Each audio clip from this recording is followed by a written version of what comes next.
காதலே உன் காலடியில் நான் விழுந்து விழுந்து தொழுதே.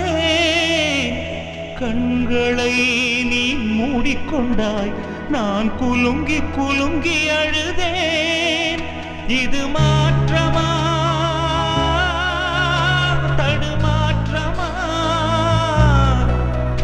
என் நெஞ்சிலே பனிமூட்டமா? நீ தோழியா இல்லை எதிரியா என்று தினமும் போராட்டமா? என் காதலே என் காதலே என்னை என்ன செய்ய போகிறாய்? நான் ஓவியன் என்று தெரிந்தும் நீ ஏன் கண்ணிரண்டை கேட்கிறாய்? சிலுவைகள் சிறகுகள்